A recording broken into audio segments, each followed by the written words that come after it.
we are going to present a video describing the importance of vital signs in patient care. This has been a reflective practice for the nurses on Ward 10 that we would like to share with you. Vital signs are person's temperature, pulse, respiratory rate and blood pressure, and level of pain. These measurements are indicators of body functions and reflect the status of a person's health. Change in vital signs may indicate change in health. Assessing vital signs is an integral part of nursing, and doing it right is important to make sure that you have the accurate data for the patient's plan of care.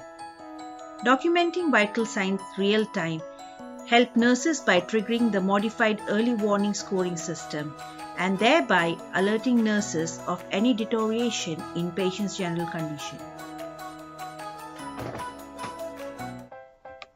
Scene 1. An example of bad practice.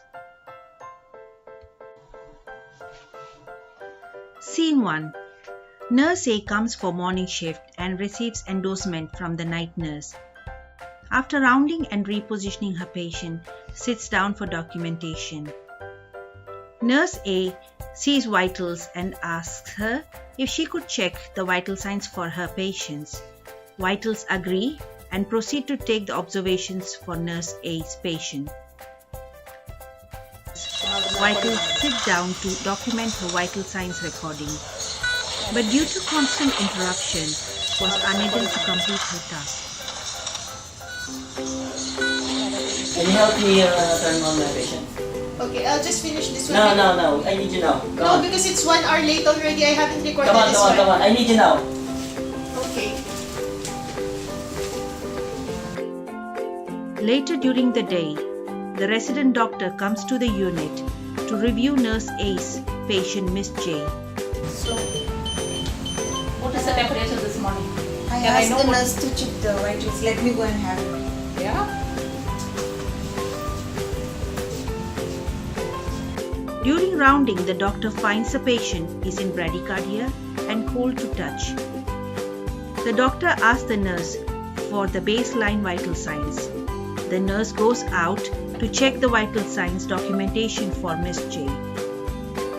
To her surprise, she could not find any baseline vital signs documented for Miss J since morning. She looks for vitals and questions her regarding this. Vitals explains that she has been extremely busy. Vitals? No, It's I not was there. so busy. I cannot help it with everybody. But I was you should busy attending the calls and everything. But I you should cannot have told me. See, he's having hypothermia now. She's having. But that's not my fault. Here, have a look. Thank you, doctor. This is the vitals. She's hypothermic and bradycardic. So it's not Really being just monitored. applying. She's not being monitored, so we have to be quick and fast system. Scene 2.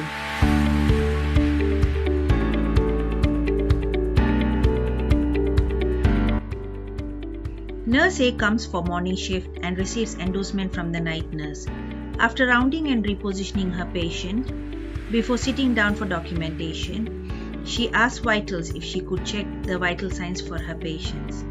Vitals agree and proceed to take the observation for Nurse A's patient. Nurse A, after her documentation, still finding no vital signs documented for her patients, goes looking for vitals, who's still checking vital signs. She asks vitals if she is able to complete any set of obs for her patients. Vitals replies, she has checked the vital signs but has not documented them yet. Nurse A mentions that she will document the vital signs and takes a recording sheet from vitals. Vital mentions that she is concerned about Miss J's temperature reading. Nurse A mentions that she will follow it up. Nurse A notices Miss J is in hypothermia and informs the resident doctor. Hello, Dr. Shari. Patient in room 14. She's having hypothermia. 35. To apply thermal blanket? Okay, fine. Thank you. Bye. As per the doctor's order, she commences Miss J on warming device to correct the hypothermia.